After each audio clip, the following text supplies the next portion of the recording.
Savez-vous que dès le 1er décembre 2020, il sera beaucoup plus facile pour les frontaliers de changer d'assurance maladie? Alors, si vous voulez en savoir plus sur le sujet, écoutez ce qui va suivre. J'ai invité Raphaël Colonna, un expert du sujet, qui travaille chez Vigny de Pierre et qui nous invite à nous poser 6 bonnes questions. Allez, c'est parti! Bienvenue sur Travailler et vivre en Suisse, le seul podcast entièrement dédié à l'emploi et à l'expatriation en Suisse. Nous vous aidons à mieux comprendre la Suisse et à concrétiser votre projet professionnel avec des conseils et des infos pratiques. Résidents, expatriés, frontaliers, écoutez dès maintenant notre spécialiste, David Tallerman. Bonjour à tous, je suis David Tallerman, spécialiste de l'emploi et de l'expatriation en Suisse. Alors, on va aujourd'hui se poser des questions sur son assurance maladie quand on est frontalier. Alors en fait, dès le 1er décembre 2020, il sera possible de changer beaucoup plus facilement d'assurance maladie. Et du coup, ces questions, elles sont légitimes et c'est vraiment le moment de s'interroger sur la manière dont on est assuré. Et pour cela, j'ai le plaisir d'accueillir Raphaël Colonna, qui travaille en fait pour le courtier en assurance Vigny de Pierre. Raphaël gère les équipes en charge de la clientèle de particuliers et il est confronté quotidiennement à ces questions. Et l'assurance maladie, pour lui, n'a pas de secret. Alors, Raphaël va nous aider à y voir plus clair sur, finalement, les questions qu'on doit se poser pour savoir si on est bien assuré. Raphaël, première question, pour quel type de soins, en fait, suis-je couverte? C'est bien la première question qu'il faut se poser. Alors, c'est effectivement la première question qu'il faut se poser. Là, on va partir du principe que je suis donc frontalier, en activité, j'ai exercé mon droit d'option et je suis soit rattaché à la CMU, soit rattaché à la LAMAL. Si je suis rattaché à la CMU, je bénéficie de ce qu'on appelle un socle qui permet de m'accompagner au travers donc de différents dépenses liées à ma santé.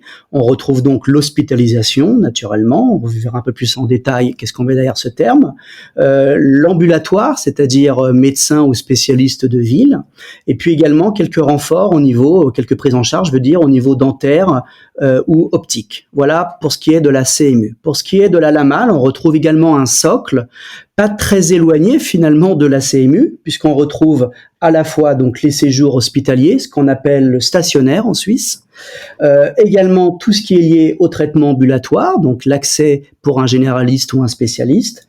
Et puis, on retrouve un accompagnement pour l'orthodontie, mais uniquement pour les moins de 18 ans. Donc, pour faire plus simple, rien d'autre au niveau dentaire pour les plus de 18 ans et rien au niveau de l'optique quand on est au système suisse. C'est ce qui fait un petit peu une différence entre le système français et le système helvète. Merci Raphaël. Je rajoute peut-être un élément, j'espère que je n'apporterai pas de confusion supplémentaire, mais quand on est allé à la LAMAL, on a la possibilité aussi d'être rattaché en fait au régime général de la sécurité sociale, sauf erreur. Et ça veut dire là aussi qu'on a finalement un peu le même tarif, c'est-à-dire qu'on a aucune couverture sur les éléments que tu as cités, ou pratiquement aucune couverture sur les éléments que tu as cités, c'est juste. Oui, c'est tout à fait juste. On notera une petite différence entre le système français et le système suisse. Si vous êtes à la LAMAL et que vous vous faites soigner sur Suisse, il y a une franchise de 300 francs annuels qui s'applique. Cette franchise, elle couvre le calendrier du 1er janvier au 31 décembre. Tant que les 300 premiers francs suisses ne sont pas dépensés, la base LAMAL n'intervient pas et ne vous remboursera pas. Merci Raphaël pour cette très mauvaise nouvelle. On n'a pas que des bonnes nouvelles. Deuxième question, est-il nécessaire d'avoir une prise en charge des soins en Suisse et en France ? Alors, c'est une question qu'on entend souvent. On pourrait imaginer que c'est assez compliqué d'apporter une réponse. Et pourtant, j'ai presque envie de dire, quelles sont vos habitudes de soins?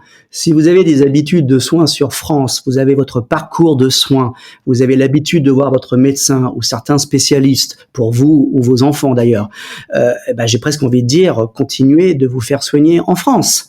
Par contre, nous sommes parfois en face de certains clients, en tout cas certains frontaliers, qui nous disent, moi j'ai déjà des habitudes de soins sur Suisse parce que j'habite dans le département de l'Ain et que j'avais beaucoup de difficultés d'accéder à des rendez-vous médicaux et que finalement je me suis rapproché d'un médecin de ville qui est à 2 pas de mon lieu de travail et vous avez commencé à rentrer dans une habitude de soins sur Suisse. Là j'ai presque envie de dire, si vous avez des habitudes de soins sur Suisse, il va falloir faire le bon choix pour que vous puissiez être pris en charge et que vous n'ayez pas un reste à charge trop important. Merci, Raphaël. Je me permets juste d'apporter aussi peut-être une précision. La partie accident, est gérée par une autre assurance, donc il n'y a pas de c'est pas le sujet et par ailleurs, si en cas d'urgence, en fait, il y a même si on est assuré qu'en France, il y a, sauf erreur, en fait, un certain nombre d'accords qui permettent d'être pris en charge en Suisse et inversement si je ne m'abuse. Après, je ne connais pas les détails, mais Oui, oui, je crois que c'est possible. c'est dans les grandes lignes ce qu'il faut retenir. Effectivement, en cas d'urgence vitale, on ne se pose finalement pas trop de questions. On va vous déposer, entre guillemets, hein, je dirais, à l'hôpital le plus proche. Si vous êtes sur votre lieu de travail, il y a de fortes chances que l'on vienne vous déposer à l'hôpital cantonal le plus proche de votre lieu de travail. Là, il n'y a pas de question à se poser, que vous soyez à la CMU ou à la LAMAL. Le caractère vital l'emporte sur le reste et donc la prise en charge est assurée des deux côtés. Là, ça fait partie des accords bilatéraux et vraiment des fondamentaux dans les accords bilatéraux. Donc pas de souci de ce côté-là, c'est très juste. Troisième question, comment mes soins d'optique sont-ils pris en charge? C'est une question intéressante à se poser. Alors, si vous êtes à la CMU, vous avez au niveau donc du cadre de la base des remboursements quelques renforts qui s'appliquent au niveau de la monture ou des verres. Si vous êtes à la LAMAL, il n'y a rien. Il faut savoir que l'optique est facultative en loi fédérale suisse. Donc ça sous-entend que votre base LAMAL n'interviendra pas. Et là, c'est une complémentaire qui va devoir venir en renfort. Donc CMU, il y a un petit peu de prise en charge, monture, verre. À la LAMAL, il n'y a rien. Très bien, merci. Quatrième question, comment mes soins dentaires sont-ils pris en charge? Là aussi, autre point important, parce que ce sont des frais en général qui peuvent être élevés, en tout cas dès qu'on dépasse le simple contrôle. Eh ben, c'est un petit peu pareil que l'optique finalement. Il y a juste une petite subtilité au niveau de la LAMAL que je vais vous expliquer. Au niveau de la CMU, au niveau dentaire, vous avez donc des actes d'orthodontie qui sont pris en charge jusqu'à 18 ans. Pour les travailleurs frontaliers qui sont généralement un petit peu plus âgés, ils sont pas vraiment concernés, mais ils ont accès à des soins dentaires, un accompagnement pour tout ce qui est prothèse ou installation d'inlay.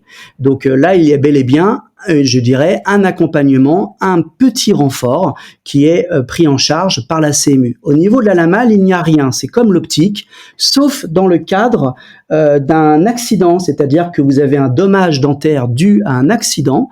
Là, dans ce cas-là, la base LAMAL intervient au niveau de la compagnie suisse en santé, mais également au niveau de la compagnie accident.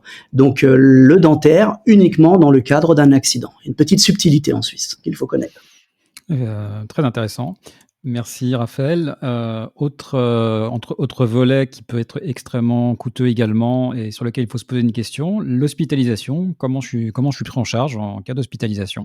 Alors, si vous n'avez pas de complémentaire, l'hospitalisation, un des fondamentaux des accords bilatéraux, caractère vital, vous êtes pris en charge, vous n'avez pas beaucoup d'inquiétude à avoir par rapport à ça. Toutefois, lorsqu'on est sur du soin programmé, c'est-à-dire que votre médecin vous prescrit un séjour à l'hôpital, si vous êtes à la CMU, ce séjour sera pris en charge à hauteur de 80%. Il y a également des forfaits journaliers qui sont donc qui se déclenchent quand vous êtes à la CMU. Si vous êtes à la LAMAL, le traitement hospitalier sera pris en charge à hauteur de 90% dès lors que l'hôpital est un hôpital cantonal, c'est-à-dire un hôpital qui apparaît dans les listes avec lesquelles les compagnies suisses, je dirais, coopèrent. Si vous souhaitez être dans un hôpital autre qu'un hôpital cantonal en Suisse, là, la LAMAL n'intervient pas. Il vous faut là aussi une complémentaire. Waouh! La complexité est surprenante, la complexité des cas en tout cas. C'est facile à comprendre, mais on voit qu'il y a bien plein de cas particuliers. Merci Raphaël de ta précision. Sixième question, votre assurance actuelle, en fait, vous rembourse-t-elle la consultation des médecines douces? On voit que c'est une tendance de plus en plus avérée.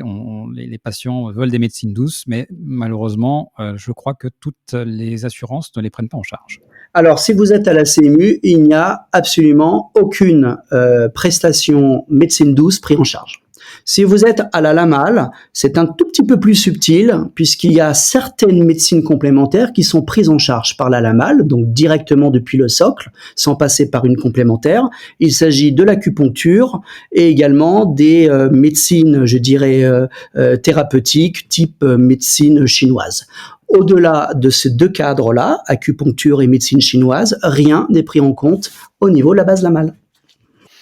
Magnifique. Bon, je crois que déjà, si on s'est posé ces questions-là, on a déjà fait un bout du chemin et surtout, ça permet d'être, finalement, d'avoir une vue un peu périphérique, un peu en hauteur, en fait, sur sa situation. Maintenant, la question, en fait, et c'est un peu le risque avec les assurances en général, c'est est-ce que je suis trop assuré? Est-ce que je suis pas assez assuré? Le meilleur moyen, c'est quoi? C'est d'aller voir des gens comme vous pour faire le point. C'est comment ça se passe? Tu nous conseilles quoi, Raphaël? Oui, là, on est quand même sur un sujet un petit peu sensible, un peu personnel. Les besoins varient d'une personne à une autre, hein, tu t'en doutes, David. Donc le meilleur, je dirais, automatisme, en tout cas le meilleur réflexe, c'est d'aller voir un professionnel en santé qui va être en mesure, en professionnel en assurance santé, j'entends, qui va être en mesure de vous dire si vous vous exposez à un risque de reste à charge trop important, parce que c'est bien là tout le nerf de la guerre. C'est une fois que le socle, CMU ou Lamal intervient, qu'est-ce qu'il me reste à payer? Et si vous n'avez pas de complémentaire, la réponse est assurée, il vous restera toujours quelque chose à payer. Par contre, si vous avez une complémentaire, il existe aujourd'hui des solutions qui permettent de neutraliser quasi complètement ce reste à charge pour que vous n'ayez tout simplement plus rien à débourser de votre poche, si ce n'est la cotisation auprès de votre compagnie tous les mois. Oui, quand même. Bon, c'est le principe effectivement de l'assurance. C'est vrai que ça dépend vraiment du profil, hein. Il y a des personnes qui seront réfractaires et d'autres qui seront au contraire très attentives à ça. Mais quoi qu'il en soit, c'est vraiment le moment de se poser de se poser ces questions, notamment donc avec le 1er décembre 2020, hein, où ce sera, comme je le disais, il sera plus facile en fait de changer d'assurance maladie. Alors je crois que il faut, Raphaël, hein, tu me le rappelais juste avant qu'on commence, il faut pas confondre le fait de pouvoir changer d'assurance et le fait de pouvoir changer son droit d'option, hein. On parle bien de changer d'assurance et pas changer de droit d'option. Voilà, on parle bien de la complémentaire qui vient en renfort et non pas de l'assurance dite le socle, la base. Évidemment, là, vous ne pourrez pas changer. Vous savez que ce choix est irrévocable et irréversible. On parle bien au 1er décembre 2020 d'une possibilité facilitée pour changer sa complémentaire santé, que vous soyez à la CMU ou à la Lamal. Merci Raphaël. Alors je vous invite à vous rapprocher donc de Raphaël de la compagnie Vigny de Pierre. Ils vous proposent une étude personnalisée. Ils font ça par téléphone, par mail, par chat. Voilà, tout est possible avec des horaires qui sont aussi étendus. Nous, à travailler en Suisse, on est partenaire de Vigny de Pierre depuis tellement d'années que je m'en souviens même plus. Je pense que ça fait au moins 12 ans. Et on a énormément de clients et de visiteurs qui sont vraiment très très satisfaits de vos services et des conseils que vous donnez. Voilà, Raphaël, je te remercie et je vous dis à tous à très bientôt pour un nouvel épisode de ce podcast. Merci, au revoir, bonne continuation. Merci de nous avoir rejoints pour cet épisode de Travailler et vivre en Suisse. Abonnez-vous à ce podcast et notez-le. Visitez le site www.travailler-en-suisse.ch pour plus d'informations sur le sujet abordé aujourd'hui et pour accéder à encore plus de ressources et d'informations.